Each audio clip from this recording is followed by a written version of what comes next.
Bismillahirrahmanirrahim. Alhamdulillahirabbil alamin. Allahumma shalli wa sallim ala sayyidina wa maulana Muhammad wa ala alihi wa sahbihi ajma'in. Amma ba'd. Qala al-muallif al-Imam Abdullah bin Abdurrahman Bafadal radhiyallahu ta'ala anhu wa nafa'ana bi bilumihi wa bilumina wa bilumi sa'iri salihin fi darani amin ya rabbal alamin. Fi kitabihi al-muqaddimah al-hadramiyah fi kitabus siyam ila qaulihi radhiyallahu anhu faslun syurutu man yajibu alaihi Ramadan. Ini fasal menjelaskan syarat wajibnya orang puasa. Kalau syarat ini terpenuhi, dia wajib puasa. Kalau tidak terpenuhi, tidak wajib puasa. Kalau yang sebelumnya syarat apa? Syarat sihah, syarat sahnya puasa. Kalau terpenuhi syarat, maka sah. Wajib atau enggak wajib? Bisa jadi sah tapi enggak wajib. Kayak puasanya anak kecil ya. Kayak puasanya anak kecil, kayak puasanya musafir, kayak puasanya orang yang sakit, yang memaksakan diri puasa. Puasanya sah, tapi tidak wajib. Kalau nggak terpenuhi syarat, maka tidak sah, walaupun wajib. Nah, itu yang kemarin. Kalau yang sekarang membahas syarat wajib. Kalau terpenuhi, wajib. Bisa sah, bisa nggak sah. Ya. Kalau nggak terpenuhi, maka tidak wajib. Bisa sah juga, bisa tidak sah. Wadah ya? Jadi tidak saling berkaitan. Wajib belum tentu sah, sah belum tentu wajib.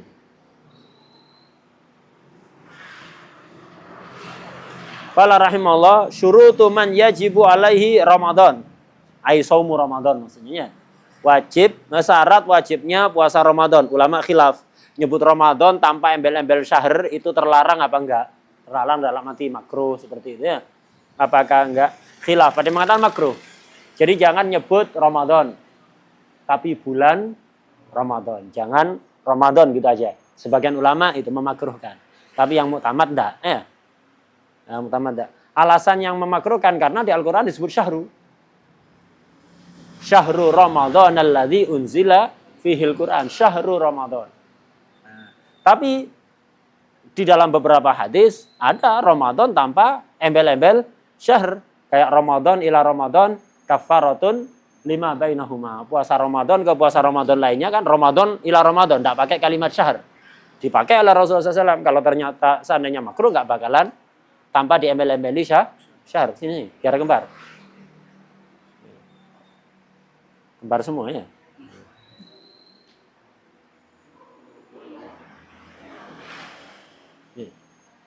Nah, jadi Ramadan ila Ramadan kafaratun lima bainahuma. Jadi berdasar hadis ini berarti tidak makruh. Begini juga di sini juga muallif tidak pakai kalimat syahr kan ya. Syurutu man yajibu alaihi Ramadan. Bukan saumu syahri Ramadan. Tidak ada kalimat syahr, langsung Ramadan. Jadi wajib, syarat wajibnya Ramadan itu pertama al-aql. Akal, berakal normal. Artinya tamyiz. Ya, artinya tamyiz. Orang yang nggak tamyiz, nggak wajib. Seperti orang gila. Tamyiz itu ukurannya apa? Bihaitsu yafhamul khitab wa yaruddul jawab. Yafhamul khitab, faham omongan orang. Jadi orang ngomong dia faham. Yafhamul khitab wa yaruddul jawab, bisa menjawab. Kalau ditanyai bisa jawab dengan jawaban yang nyambung. Kalau jawabannya tidak nyambung, berarti tanda tidak tamyiz ya. Jadi kalau ada ujian soal jawaban tidak nyambung, itu berarti tidak tamyiz ya. Itu. Jadi ukurannya tamyiz itu kan, bihaitsu yafhamul khitab wa yaruddul jawab. Faham omongan dan bisa menjawab. Pertanyaan ke selatan ya jawabannya ke selatan. Tidak berbelok kecuali ada gharat tertentu. Bukan karena tidak ngerti caranya jawab ya. Nah, kadang kayak Al-Quran itu orang nanya apa dijawab apa. Dibelokkan. Tapi ada tujuannya. Kayak yas'alunaka anil ahillah. Para sahabat itu bertanya tentang hilal. Maksudnya bertanya itu kenapa hilal itu kecil. Kemudian tambah besar sampai purnama. Kemudian kecil lagi. Sampai nggak kelihatan. Terus begitu. Beda dengan matahari. Selamanya bulat kelihatannya. Tapi rembulan enggak. Yang ditanya kenapa? Kok kecil, besar, kecil. Quran enggak jawab kenapa. Tapi apa? Apa manfaatnya? Tidak jawab prosesnya, tapi jawab manfaatnya karena nah ini kan tidak nyambung kan jawabannya ya. Manfaatnya ya biar bisa jadi penunjuk bulan baru. Ya, penunjuk bulan baru sehingga kita tahu sekarang sudah sebulan apa enggak. Ya, nah, begitu. Tujuannya begitu. Jadi dijawab tujuannya. Padahal yang ditanyakan prosesnya kok bisa begitu? Gimana penjelasannya? Nah, dibelokkan kenapa? Ini ada tujuan. Karena mestinya yang ente tanyakan manfaatnya. Kalau prosesnya, ente kan punya mata, punya otak, bisa meneliti sendiri, mikir sendiri. Kalau bisa meneliti sendiri, mikir sendiri, jangan keburu nanya, bikin manja. Begitu juga santri. Ya, nanya sesuatu itu yang kira-kira dia kesulitan. Itu tanyakan. Yang dengan mudah dia mengetahui, jangan langsung nanya. Jangan langsung nanya. Buka dulu kitabnya ada kok. Nah, sebagian santri bahkan alumni itu manja. Nggak tahu nanya. Padahal dia buka kitab, tahu tempatnya kira-kira di mana. Nyari itu nggak bakalan lama. Yang dia kesulitan, nggak paham, tanyakan. Yang dia bisa usaha sendiri, nggak terlalu susah, ya jangan langsung nanya. Manja nanti akhirnya. Nggak cerdas. Ya. Nggak begitu. Quran ngajari. Jadi kalau cuman prosesnya kok bisa begitu, ente bisa neliti sendiri. Nggak perlu diturunkan ayat Al-Quran. Quran ini nerangkan sesuatu hal-hal yang ente nggak bisa memahami sendiri. Kalau bisa ente pahami sendiri, nggak ada apa nanya. Terus diturunkan Al-Quran begitu ya. Nah, yang sulit untuk difaham oleh manusia itu yang diturunkan Al-Quran. Wah deh ya. Nah, begitu. Kalau seperti itu tidak ada masalah. Tapi kalau jawabnya itu tidak nyambung karena tidak ngerti caranya jawab. Nah ini berarti nggak tamyiz. Nggak sah puasanya ya? Hah? Ya nggak sah puasanya. Jadi tamyiz berakal. Nah, tamyiz itu juga didefinisikan apa? Ada tanda-tandanya. Kalau tamyiznya yaitu tanda-tandanya apa? Tanda-tandanya orang itu kalau sudah tamyiz bisa makan sendiri, minum sendiri, cebok sendiri. Itu berarti tanda dia sudah tamyiz. Ya, tanda sudah tamyiz. Nah, tamyiz itu nanti seiring bertambahnya usia semakin berkembang. Biasanya umur 7, kecuali zaman sekarang. Lebih cepat kadang tamyiznya ya. Lebih cepat tamyiznya. Bahkan kadang kalau menggunakan HP lebih pintar dibanding orang tuanya ya. Orang tuanya enggak ngerti, anaknya ngerti. Umur 5 tahun, 4 tahun itu ngerti. Orang tuanya enggak ngerti ya. Itu. Tamyiznya lebih cepat. Nah, nanti seiring bertambahnya usia itu tambah. Lah, awal sempurna tamyiz itu ketika balik. Makanya kenapa orang itu terkena kewajiban, kena taklif, disebut mukallaf, nunggu balik dan berakal. Kenapa kok nunggu balik? Padahal umur 7 banyak anak sudah tamyiz ya. Ya karena belum sempurna sih proses pematangan. Nah, nanti awal mateng itu umur 15. Umur 15 ini awal mateng. Nanti tambah begitu. Awal matengnya, awal kematangan itu umur 15. Sudah bisa mempertimbangkan mana yang maslahat, mana yang madharat. Itu kalau dididik dengan benar. Kebanyakan game bahlul lah ya. Itu. Itu ya. Diajak ngomong enggak nyambung ya.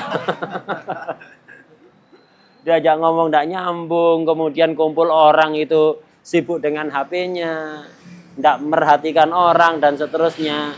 Ya gara-gara kebanyakan main game, kebanyakan gadgetan. Begitu bahlul akhirnya. Bahlul bi ghairi hisab. Ya. Itu. Kezaliman di zaman sekarang kebanyakan dari situ. Ala kulli hal. Balik ke syarat wajibnya puasa Ramadan, pertama berakal ya. Berakal artinya tamyiz. Kebalikan dari enggak tamyiz orang apa?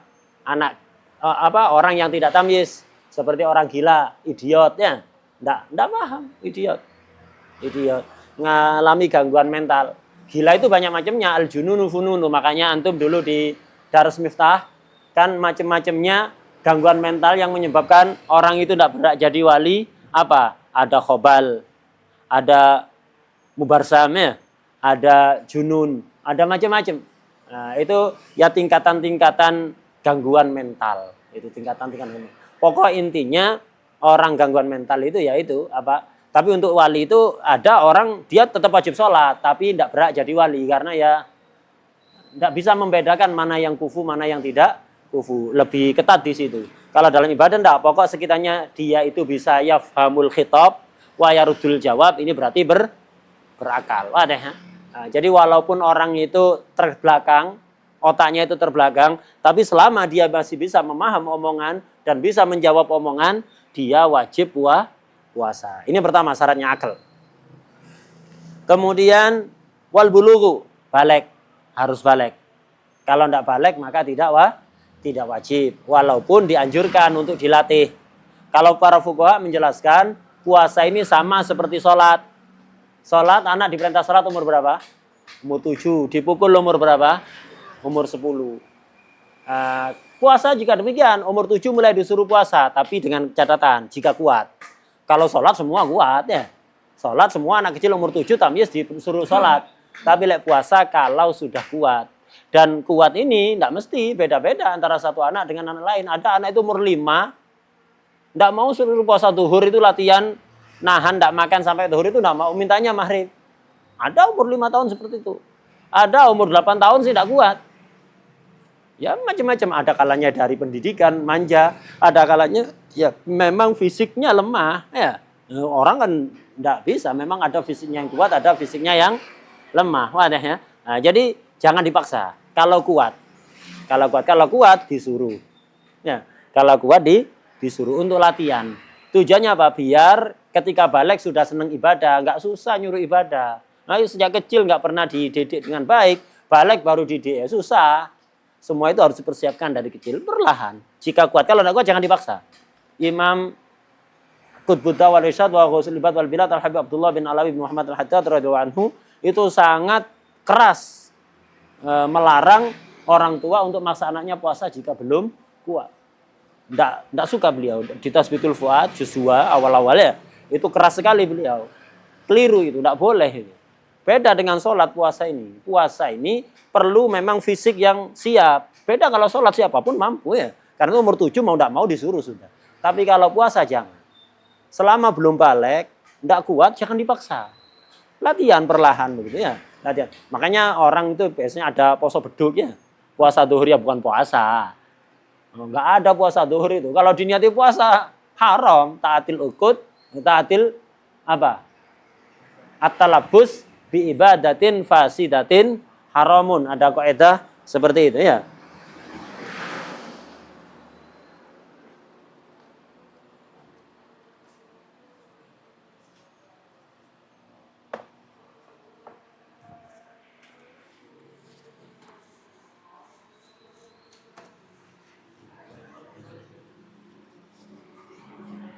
Jadi ada kaidah mengatakan at-talabus bi ibadatin fasidatin haramun.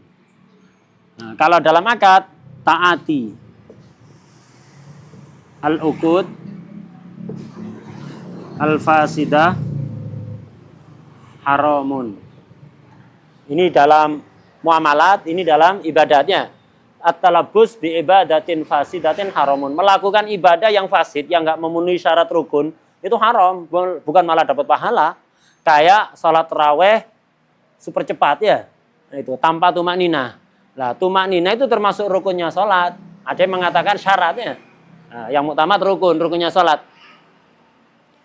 Salat tanpa tumak ninah itu salat yang fasid. Melakukan salat seperti itu haram. Lebih baik enggak salat. Lebih baik pada isya ente turu. Ahsan daripada salat tarawih tidak melakukan syarat rukunnya. Itu. Ente tidur tidak haram. Cuman rugi, kehilangan pahala di bulan Ramadan. Ruginya gara-gara dapat pahala, tapi tidak dapat dosa.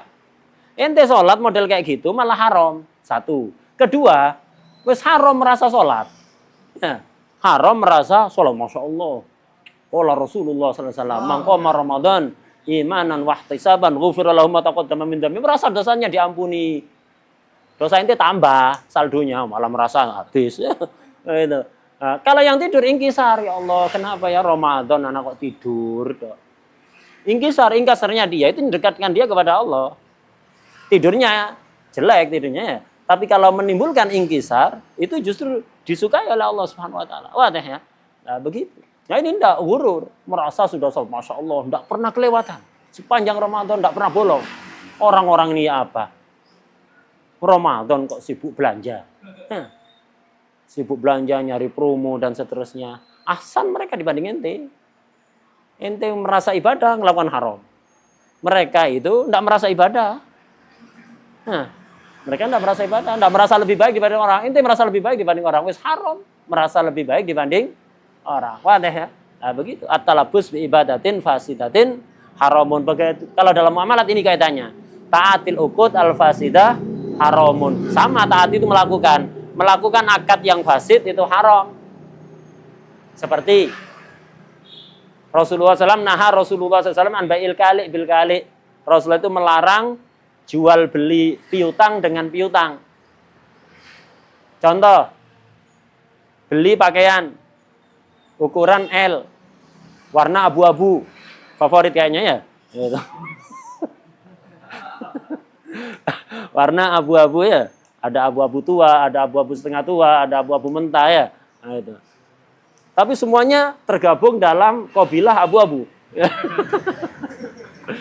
Bisa aja ya. Beli pakaian warna abu-abu. Itu ukuran L. Kayaknya ini. Terus jelaskanlah macam-macamnya model haibah atau apa. Lah diterangkan detail.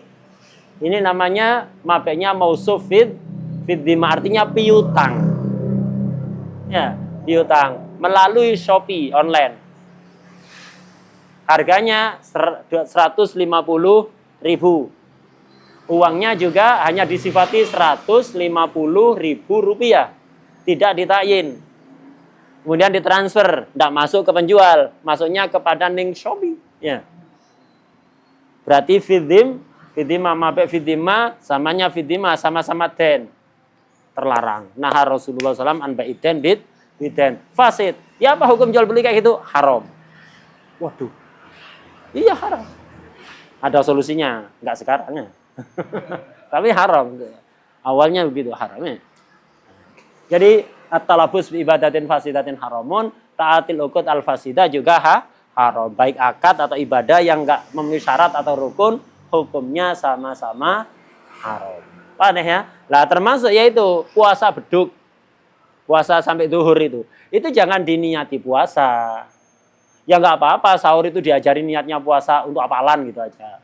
Nawaitu shauma ghadin anadai fardhi syahri ramadhani hadis ramadhani ni. Ya. Ramadhani hadhis sanati. Imanan wahtisaban lillahi ta'ala ya. Paham ya? Nah, diajari apalan kayak gitu enggak ada masalah. Tapi jangan disuruh niat ibadah beneran. Disuruh niat latihan puasa ya. Jangan disuruh niat puasa beneran. Karena kalau begitu puasa ya sampai maghrib. Nah, ini sampai zuhur kok bukan puasa ya. Latihan puasa. Jadi untuk latihan puasa lah begitu. Tidak ada masalah untuk latihan.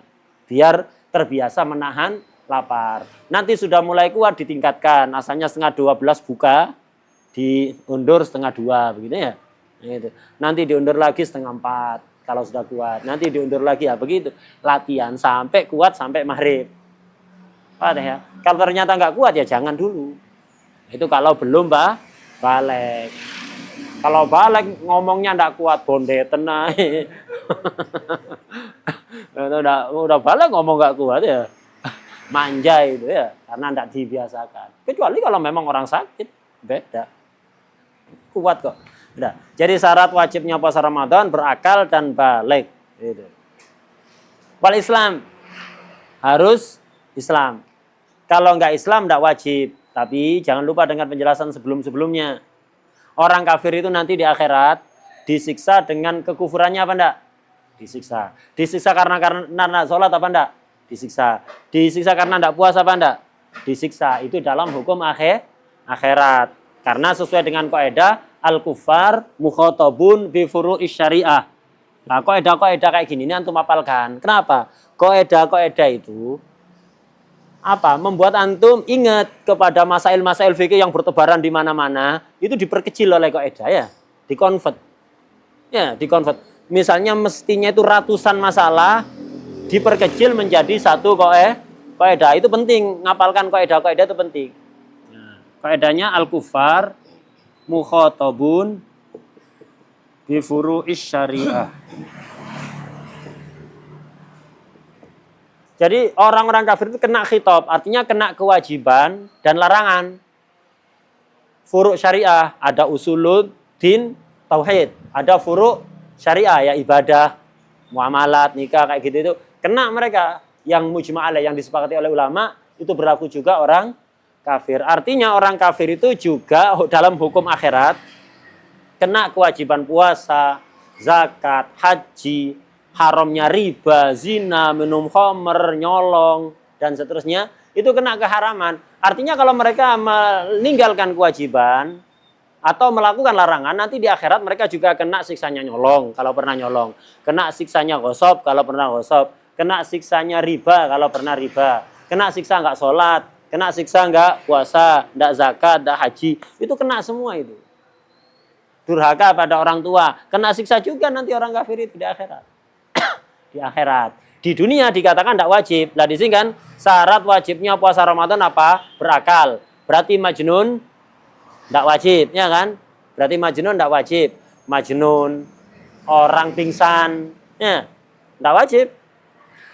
Orang pingsan mulai sebelum subuh sampai maghrib pingsan, ya tidak wajib puasa. Kemudian misalnya apa? Orang mabuk yang nggak disengaja ya, nggak tahu sahur dikira teh, ternyata khomer, mabuk akhirnya ya, nggak kena kewajiban puasa, nggak kena kewajiban puasa. Kemudian harus balik, kalau masih kecil berarti belum wajib. Syaratnya lagi harus Islam. Berarti kalau kafir tidak wajib kan berarti kan ya, kan syarat wajibnya harus Islam. Berarti kalau nggak Islam tidak wajib. Tidak Islam itu berarti kafir. Nah, kafir ini ada kafir asli, ada kafir murtad. Kafir murtad kena kewajiban, walaupun tidak sah. Ya, kena kewajiban walaupun tidak sah. Nah, artinya kena kewajiban walaupun tidak sah. Nanti kalau dia masuk Islam, balik lagi ke Islam, puasa-puasa di masa lalu harus diqadha. Paham ya? Beda kalau kafir asli, nggak wajib. Karena itu kalau ada orang kafir, mulai kecil kafir sampai usia 60 misalnya, baru masuk Islam. Puasa-puasa yang masa lalu nggak usah diqadha karena dia tidak wajib. Tidak wajib dalam hukum dunia. Ini yang dimaksud apa? Hukum akhirat. Al-kufar mukhatabun bi furu' syariah. Ini dalam hukum akhirat.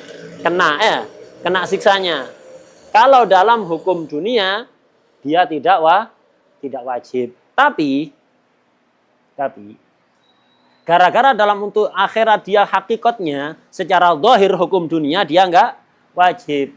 Makanya kalau misalnya negara Islam menerapkan aturan yang nggak puasa ditakzir, maka yang di warung-warung kaki itu, ya warung kaki di bulan Ramadan kelihatan kakinya itu ya. Nah itu. Kalau film horor kan tidak ada kakinya, ya kakinya di pasar-pasar itu pas bulan Ramadan ya. Warung disatir, badannya, kakinya kelihatannya, tidak ada orangnya. Kelihatan kakinya itu antum kalau dari dulu nanya di mana kakinya hantu-hantu di film horor ada ya itu di pasar Ramadan itu ya. Nah, itu warung kaki itu.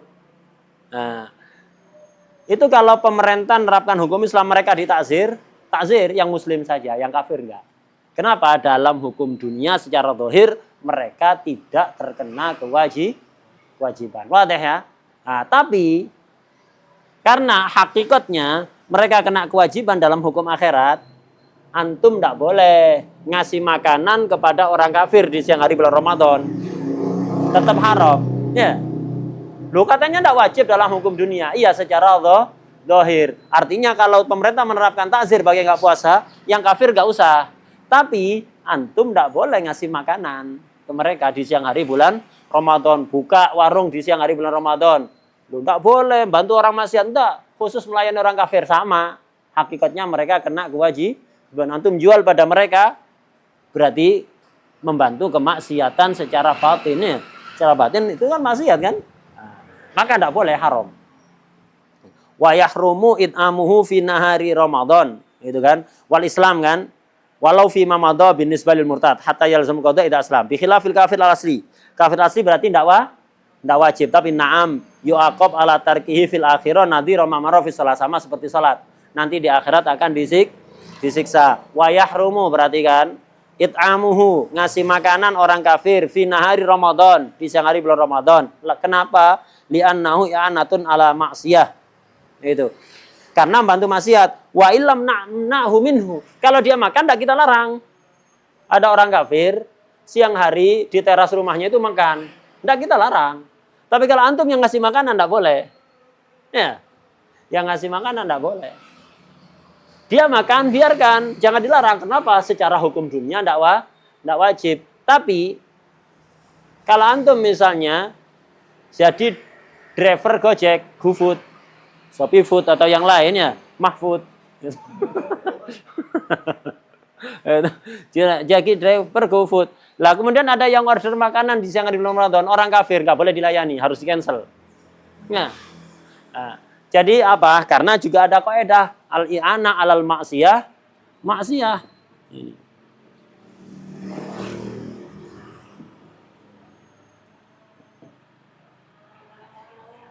Al-i'anatu alal maksiyati maksiyatun. Setiap tindakan membantu maksiat itu juga maksiat. Antum tidak ikut maksiat tapi bantu orang maksiat, kena dosa maksiat juga.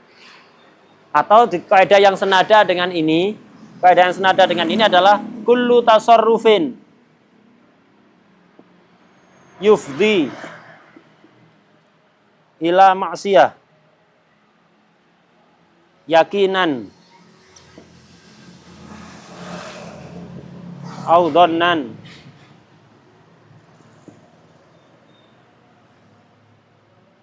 fahuwa haram. Kullu tasarrufin yufdi ila maksiyah yakinan au dhannan fahuwa haram. Setiap tasarruf, tindakan apapun yang bisa mengantarkan pada maksiat secara yakin akan bantu maksiat, au dhannan atau dugaan kuat akan membantu maksiat. Maksiat juga itu haram. Beda kalau ragu, makruh. Kalau ragu makruh. Kalau yakin atau dugaan kuat hukumnya haram. Tasarruf apapun, jual beli, hibah, meminjamkan, menyewakan, apapun yang yakin atau diduga kuat akan membantu maksiat, maka maksiat. Jual anggur, antum yakin atau dugaan kuat orang ini akan menjadikan anggur ini sebagai bahannya minuman keras, haram jual beli. Minjemkan HP kepada teman, antum yakin atau don akan dibuat HP ini untuk memperkuat ukhuwah Islamiyah dengan para akhwat, dengan ukhti-ukhti, ya. Memperkuat ukhuwah Islamiyah dengan ukhti-ukhti, ya. Ukhti fil Islam, ya, masya Allah, ukhti fil Islam. Itu. Yakin atau don haram minjamkannya, ya. Jual tadi ini contoh apa? Minjamkan. Becak hari Ahad. Ada orang minta antar kemana gereja? Mau sholat ya di gereja. Mau ibadah di gereja. Haram. Nyewa ya. Apapun. Apapun itu. Apapun. Tindakan apapun yang bisa mengantarkan kepada maksiat secara yakin atau dzon, dugaan kuat, maka hukumnya haram. Kalau ragu enggak. Gitu. Ada begal. Malam-malam mau pinjam motor. Buat apa? Buat suhun. Kerja ya. Kerjanya malam hari. Pinjam motor antum ya. Mau dibuat begal. Haram. Ya. Wah deh. Apapun itu sudah. Tindakan apapun yang bisa mengantarkan kepada maksiat. Yakin atau dzon. Dzon itu dugaan kuat. Yakin itu ya mantap sudah. Maka hukumnya haram. Hati-hati.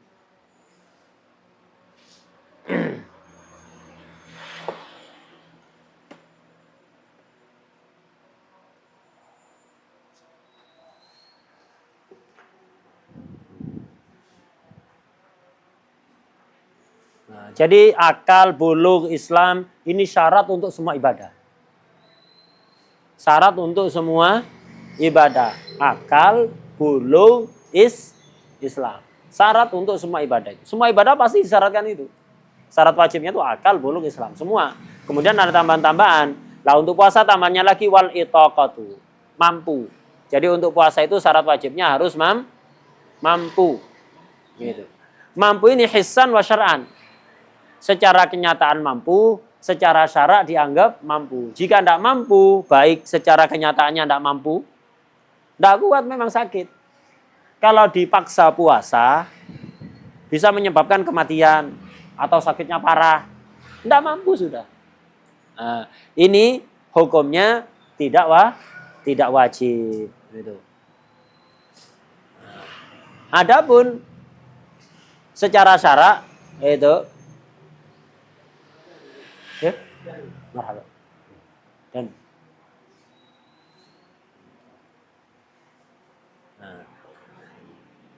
ada orang secara kenyataan mampu, tapi secara syariat dianggap tidak mampu. Kayak wanita yang sedang haid atau nifas. Sebenarnya kalau puasa kuat, iya kan?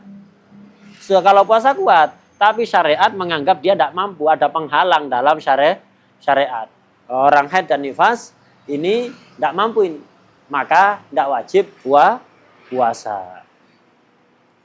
Jadi syaratnya di antara syarat wajib adalah mampu. Ada syarat yang nggak disebutkan, sehat, ya orangnya sehat. Kalau sakit, sekiranya kalau dibuat puasa itu masyakoh yang latuh tamal adatan. Kalau dibuat puasa mampu tapi masyakot. Masyakotnya latuh tamal adatan. Artinya apa? Umumnya orang nggak tahan menahan masyakot seperti itu. Bukan karena dia al-kemenyeu. Ya enggak. Karena dia manja enggak. Tapi umumnya orang memang nggak kuat menahan masyakot seperti itu. Itu enggak ada masalah. Enggak puasa nggak ada masalah. Terus harus iqomah. Syarat wajibnya puasa itu iqomah. Kalau musafir nggak wajib puasa, asalkan safarnya sebelum subuh. Alhamdulillah. Jadi safarnya malam atau sebelum subuh atau dari kemarinnya. Kalau keluar dari rumah subuh, maka wajib puasa. Contoh, bulan Ramadan, orang kota Pasuruan mau pergi dari stasiun kota Pasuruan. Alhamdulillah. Yahdikumullah. Jadi bulan Ramadan ada orang kota Pasuruan mau safar. Berangkat dari stasiun kota Pasuruan. Jam berapa berangkatnya? Jam 6 pagi, wajib puasa dia. Wajib puasa. Kenapa? Keluarnya setelah subuh. Kalau kepingin tidak wajib puasa, ya jangan beli tiket di kota Pasuruan, orang kota Pasuruan. Beli tiket dari Bangil. Setelah sahur segera keluar dari kota Pasuruannya. Setelah sahur berangkat OTW stasiun Bangil. Udah ke Bangil udah keluar dari daerahnya ya. Dari kota Pasuruan udah keluar. Boleh dia gak puasa. Subuh di Bangil, tidak ada masalah. Wah deh ya. Nah, itu. Kalau orang kota Pasuruan beli tiket di stasiun kota Pasuruan berangkat jam 6 wajib puasa. Wah deh ya. Jadi harus keluar dari daerahnya sebelum subuh.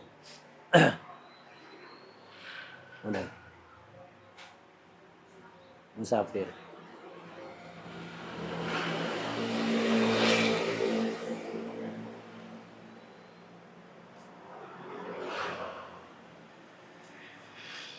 Safar yang memperbolehkan tidak puasa itu kalau safarnya memperbolehkan qashar.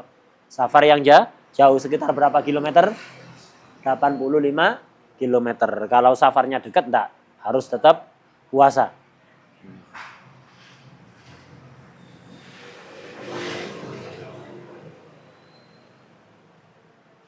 Wa yu'maru as-sabiyyu bihi bisawm li sab'in. Anak kecil itu kan tadi harus balik kan ya? Kalau enggak balik anak kecil berarti enggak wajib. Tapi orang tua wajib didik lah ini. Ini kewajiban untuk orang tua mah. Wa yu'maru, diperintah. Berarti ada yang merintah. Wajibnya bukan sobinya, tapi orang lain yang harus ada yang memerintah. Wa yu'maru as-sabiyyu bihi bisawm li sab'in. Anak kecil wajib diperintah untuk puasa ketika umur 7 tahun. Ini yu'maru namanya fi'il mudhari' mabni apa? Majhul ya. Berarti fa'ilnya majhul. Siapa yang wajib? Siapa yang wajib merintah anak kecil untuk sholat? Siapa yang wajib merintah anak kecil untuk puasa? Siapa? Siapa yang wajib? Yang wajib semua muslimin. Cuma yang paling wajib walinya. Ayah ibunya. Yang paling wajib. Kalau sampai ada anak kecil, kuat puasa, umur 7 tahun, tamyiz, kuat puasa. Tidak ada yang nyuruh puasa. Siapapun muslimin yang tahu, hukumnya dosa. Ya. Tidak nyuruh, hukumnya dosa. Yang paling berdosa ayah ibunya. Kakek neneknya, walinya ya. Itu. Jadi sama kayak sholat itu. Ada anak kecil nggak sholat, padahal umur 7 tahun tamyiz. Jangan apa? Jangan diem dok. Oh bukan anak saya. Lo bukan anak saya, wajib. Ya, wajib. Kasih tahu. Itu. Urusan dia mau tidak mau ya sudah. Kita sudah melakukan kewajiban. Wajib disuruh sholat bukan sholat-sholatan. Artinya sholat yang memenuhi semua syarat rukun. Wudhunya benar, nutup aurat, suci dari najis, dan seterusnya ya. Kemudian sholatnya melakukan syarat rukunnya. Rukun-rukunnya dilakukan, bukan main-main. Tendang-tendangan, ya, di tengah sholat, gerak-gerak, ngomong. Harus ditegur. Oh bukan anak saya kok. Tidak boleh, bukan anak saya. Dikasih tahu, megeli, sudah. Ya. Dikasih tahu, megeli. Udah, kita sudah melakukan kewajiban. Kadang-kadang, bukan hanya anaknya megeli, orang tuanya megeli pisan. Ngapain nyuruh-nyuruh? Bukan anak inti. Anak tidak pernah nyuruh-nyuruh. Ya bahlul inti. Itu. Kayak miara sapi itu namanya. Itu. Jadi sebagian orang tua gitu. Anaknya ditegur itu bukan terima kasih, malah marah-marah. Anak tidak pernah nyuruh-nyuruh kayak gitu. Kenapa ente nyuruh-nyuruh? Mestinya terima kasih. Ya. Ya sudah, kita melakukan kewajiban. Ternyata sikapnya kayak gitu, selesai. Ya, selesai sudah. Nah, tapi kalau antum tidak pernah nyuruh sama sekali, lah ini muskilah. Muskilah. Ya. Nah, kalau sudah dan ternyata kenyataannya megeli, nggak pernah diselamati ya, itu megeli. Ya sudah selesai sudah ya. Sudah selesai. Kewajiban kita selesai. Ini karena mimbabil amri bil ma'ruf wan nahyi anil mungkar. Lo anak kecil kan belum ketika melakukan perbuatan yang melanggar agama itu kan dari disebut maksiat kan ya. Nah, tapi suratul maksiat. Kita itu wajib nahi mungkar walaupun suratan mungkar. Kayak dilakukan anak kecil kan tidak haram. Tapi itu suratul haram, suratul mungkar. Kita wajib nahi mungkar. Ada anak kecil gosop, tidak boleh dibiarkan. Walaupun tidak haram bagi anaknya. Tapi itu suratul haram, wajib dinahi mungkari. Anak kecil sholat ngomong atau gerak-gerak yang membatalkan sholat, senggol-senggolan, main-main sholatnya, itu tidak haram bagi mereka. Hakikatan tidak mungkar, tapi suratul mungkar, wajib nahi mungkar walaupun suratan itu wajib. Tidak boleh di. Setelah dinahi mungkari kok tetap sudah. Kewajiban kita sudah selesai. Wadah.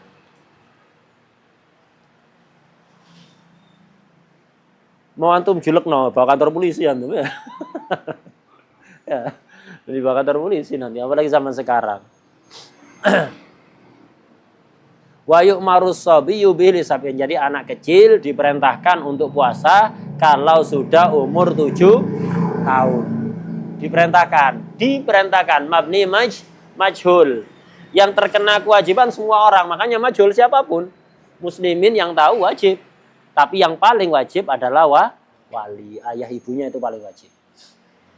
Wa yudrabu ala tarkihi li asrin. Kalau anak kecil sudah umur 10 tahun, tidak puasa dipukul. Tapi in atau kau kalau kuat. Beda kalau sholat. Sholat tak, umur 10 tidak sholat dipukul. Atau sholat main-main dipukul. Ya. Nah, jadi kalau puasa ada embel-embel. Umur 7 disuruh jika kuat. Umur 10 dipukul jika kuat untuk puasa. Kalau belum kuat tidak boleh dipaksa. Imam Haddad sangat ingkar sekali kepada orang tua yang memaksa anaknya untuk puasa sebelum balik ketika dia tidak kuat. Wah deh ya. Jadi disuruh kalau kuat, dipukul umur 10 kalau kuat untuk puasa. Kalau nggak kuat nggak usah. Nah, pukulannya ini sama seperti sholat dengan dorban ghaira mubarrih ya. dengan pukulan yang tidak membahayakan. Apa pukulan membahayakan? Pukulan membahayakan itu yang sampai mematahkan tulang atau mengalirkan darah, itu pukulan yang mubarrih, membahayakan. Begitu juga termasuk pukulan mubarrih adalah yang apa? Yang masuk kategori mahdhurut tayammum. Dikhawatirkan terjadinya sesuatu yang memperbolehkan tayamum. Apa yang memperbolehkan tayamum? Dulu sering suruh ngapalkan kayak Fatihah ya. Khauf ala nafsin, au udwin, au manfaati udwin, au ziyadatil marad, au bud'il bur'i, au hudusu syai'in fahish fi udwin zahir. Apa syai'un fahish?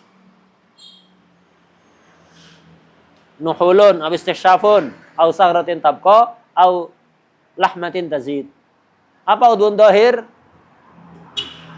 Ma yabdu indal mihnah, yang tampak ketika melakukan aktivitas sehari-hari seperti wajah, kepala, leher, tangan sampai siku, kaki sampai betis.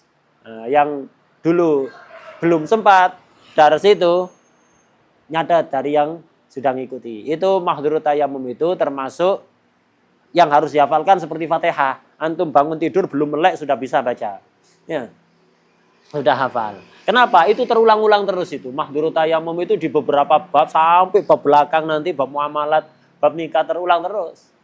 Kayak istri ketika nusus boleh dipukul dengan dorban yang ghairu mubarih, terus itu dorban mubarih itu. Dan istilah mahdhurut tayammum itu akan banyak terulang, termasuk dalam bab puasa, termasuk ukuran sakit yang memperbolehkan tidak puasa, itu sebagian mendopiri dengan yang penyakit yang rawan menimbulkan sesuatu yang mahdhurut tayamum. Wadah ya? Nah, di sini juga itu, mukul anak karena tidak sholat umur 10, mukul anak karena tidak puasa umur 10 kuat, itu ukurannya dorban ghairu mubarrih, yang tidak membahayakan. Wadah ya? Visual.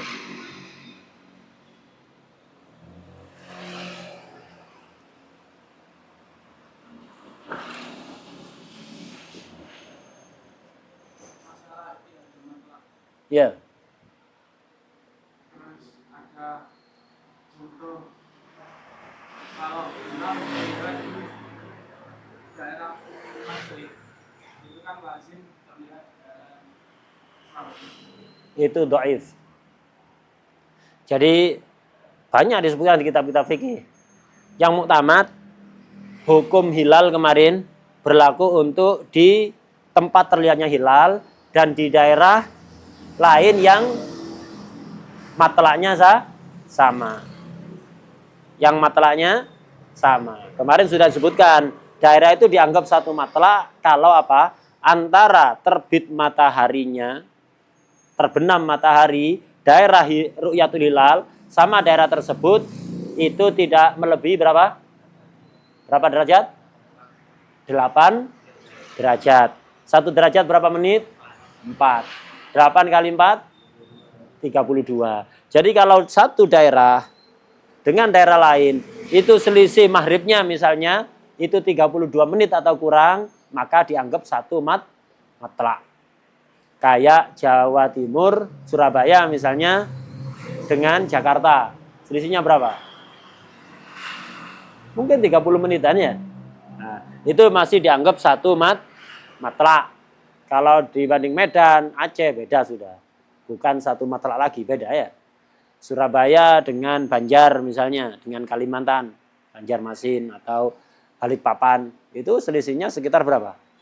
Setengah jam. Nggak sampai ya. Nggak sampai setengah jam. Itu berarti dianggap satu matlak. Terlihat hilal di Surabaya, berlaku juga untuk Banjar, berlaku juga untuk Jakarta. Begitu juga ketika terlihat di Jakarta, berlaku juga untuk Jawa Timur, Surabaya ya. Nah, seperti itu. Itu yang muktamad. Kalau lebih dari itu sudah hukumnya sendiri. Adapun perkataan ulama yang mengatakan kalau terlihat hilal di timur, otomatis di barat ikut semua ya. Karena kan apa? Hilal itu kan dari barat, ya kan? Lah kalau di Jawa Timur terlihat, ya otomatis daerah barat itu harus ngikut. Sampai ujung barat sudah paling baratnya. Harus ngikut. Nggak, itu dhaif. Itu toh. Kenapa? Nah, kalau di Jawa Timur itu terlihat, Surabaya terlihat, secara ilmu falak, mestinya Jakarta tambah gede hilalnya. Tambah ke Aceh, tambah gede. Tambah ke India, tambah gede. Karena di barat, tambah ke Yaman, tambah gede lagi. Mestinya begitu secara ilmu falak. Tapi kan bisa jadi, ukuran penetapan awal bulan itu apa? Dengan adanya hilal apa atau dengan terlihatnya hilal? Yang utama terhadap kita. Dengan terlihat sumu liru'yatih wa aftiru liru'yatih, bukan liwujudihi. Kalau di Surabaya terlihat hilal, dipastikan Jakarta wujud, dipastikan Aceh wujud, dipastikan daerah-daerah barat wujud. Kalau timur belum tentu. Kalau barat mesti wujud, bukan mesti terlihat. Bisa jadi di Jawa Timur, di Surabaya itu cerah sehingga hilal terlihat walaupun kecil. Di Aceh lebih gede mestinya, tapi mendung, nggak kelihatan. Maka Aceh ya belum awal bulan. Loh, di Surabaya sudah. Berarti di Aceh lebih gede hilalnya. Iya, dipastikan lebih gede secara teori. Kelihatan apa enggak? Rasulullah SAW mengatakan sumu liru'yati wa aftiru liru'yati, bukan sumu liwujudihi wa aftiru liwujudihi. Bukan wujud tapi ru'ya. Itu memastikan ada ya. Kalau di Surabaya terlihat, dipastikan di Jakarta ada, dipastikan di Aceh ada. Baratnya ya. Tapi belum tentu terlihat, dan memastikan lah. Penentuan hukum itu dari ru'yah. Wadih. Jelas. Itu dhaif kalam yang seperti itu.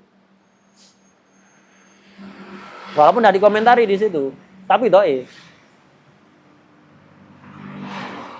Ini bukan pemahaman pribadi ini, bertalaki ini ya.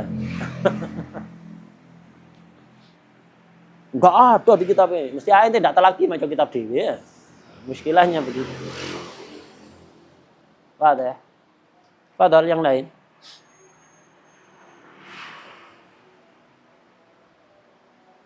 Padahal. Visual. Hah? Mau visual? Visual. Maaf. Padahal. Husin. Mana sahibak? Sahibak mana? Hah? Khal. Khal siapa? Hah? Habib Musim?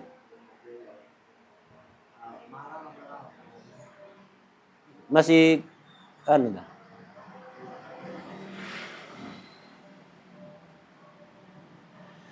Ahmad, mana?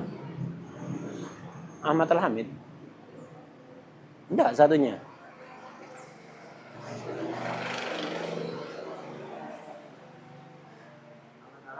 Ya.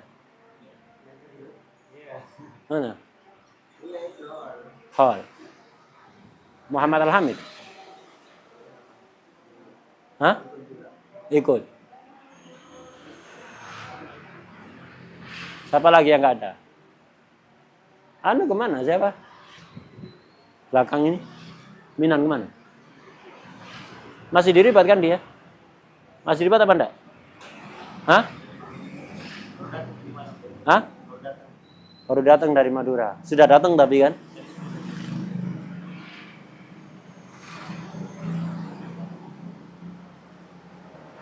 Siapa lagi yang enggak ada?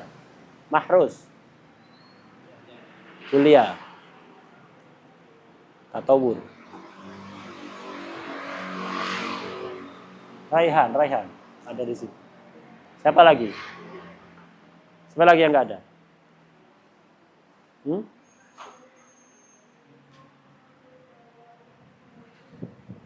Taufik, mana Taufik? Oh, mewujud. Siapa lagi?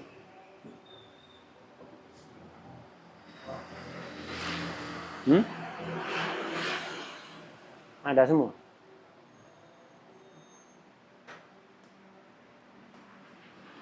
Wallahu a'lam. Al-Fatihah.